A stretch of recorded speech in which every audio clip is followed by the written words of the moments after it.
behavior of the fire right now. I've seen some pictures of wildfire cameras. It looks pretty crazy still overnight. Yeah, this fire has exhibited extreme behavior all day long. I mean, I can't tell you when it started to, to behave this way, but all of yesterday, it was throwing embers out miles ahead of itself. Spot fires, burning in places that nobody would have expected based on typical normal fire behavior. At one point, there was talk about a miles-wide fire front, that this thing was just consuming huge quantities of fuel and moving extraordinarily fast. Oh my God, that sounds really crazy. It sort of sounds like, not to compare to the campfire, but that one was pretty quick too, and this one's creeped into Butte County kind of. Yeah, I would say they both had extremely intense fire behavior, not necessarily in exactly the same way, but similar. It's a similar story. Yeah, no, I would say. for sure. And you just told me over the phone a few minutes ago that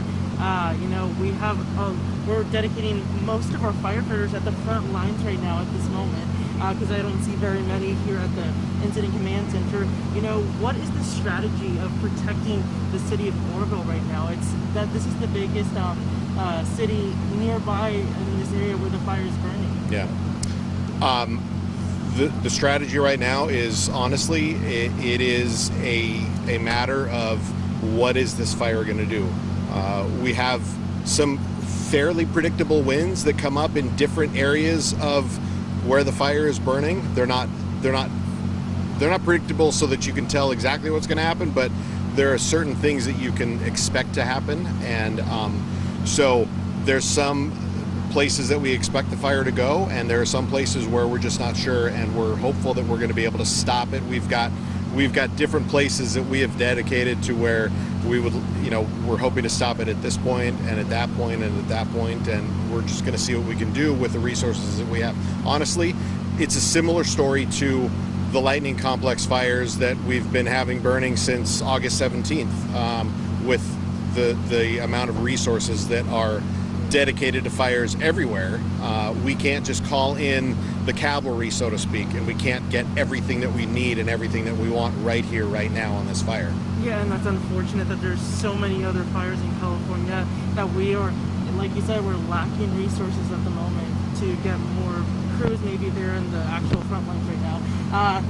And I also wanted to ask you right now, we've been receiving some reports of some people getting injured because of this fire, maybe on their way out, maybe during nearby the fire. Can you tell me anything about reports of injuries right now? I don't have any official confirmation of anything, so I can't speak to any actual injuries that we've had, but I can tell you that any time that you've got evacuations on this level with this number of people in this big of an area being evacuated, it's a difficult thing to do. And so that's why we really, really try to stress to people to leave early, so that you're not running out while the fire's coming, and that's so that you don't get in your car and along with everybody else who waited too late, you're sitting there on the roadway. And so we just, we don't want people to panic by any stretch of the imagination. I've actually seen in a couple different places cars crashed on the side of the road, and I don't know why, but we don't want you to panic, but we also don't want you to leave it so late that you're in a hurry and that you're risking getting hurt.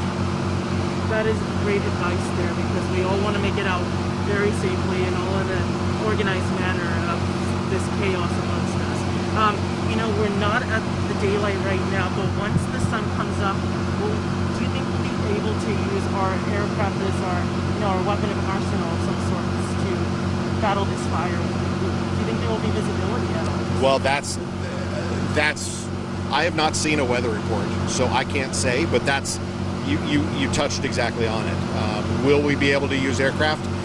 If the aircraft are able to fly, they will fly. If the weather conditions allow it, they will absolutely be flying and doing everything that they can to help out with this. It's a matter of, is there the visibility at the airport that they're coming from that they can take off, and then is there visibility over the fire area that they can work, and are the weather conditions such that it is appropriate and it makes sense for them to be able to drop the retardant or the water, because there are times when the clearance, the visibility is not a problem, but the winds and things like that just don't allow for an efficient use of those aircraft. So there are a lot of things that go along with it, and they'll be looking at every single one of those things and doing their best to get every resource on this fire that we can. Okay, so to me, if you can lay it out, what is the perfect scenario to have aircraft? Like no wind, what is the perfect weather scenario for us to use an aircraft? Could you lay that out simply for me, like a sentence or so? Well, not being a pilot, so I don't know exactly what they're doing or what they're going through up there, but you would want plenty of visibility, and you would want clear enough air that they can see all the way to the ground, so they can see where they're dropping, and then you would also want the weather conditions to be calm enough, so that, because if it's too windy and you try to drop retardant, it's just gonna fade away before it even hits the ground, and it's not gonna do any good. So yeah, I mean, you would theoretically want a calm-ish day with not a lot of wind, but a clear day. And unfortunately, when we have smoky skies like this, those two things don't necessarily go together. So the calmer the air is, the more smoky it tends to be when there is this amount of smoke from this amount of fires all over the state. Okay, Rick, and my last question, I overheard we do have at least an aircraft monitoring the fire or checking out the behavior from the sky. Is that true? Like just checking to see where the fire is at the moment this morning right now? Is that correct?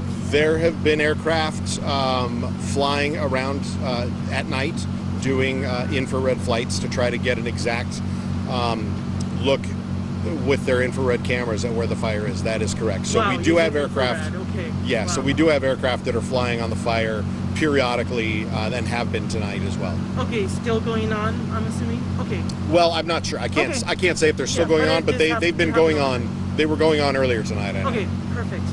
Rick, thank you so much.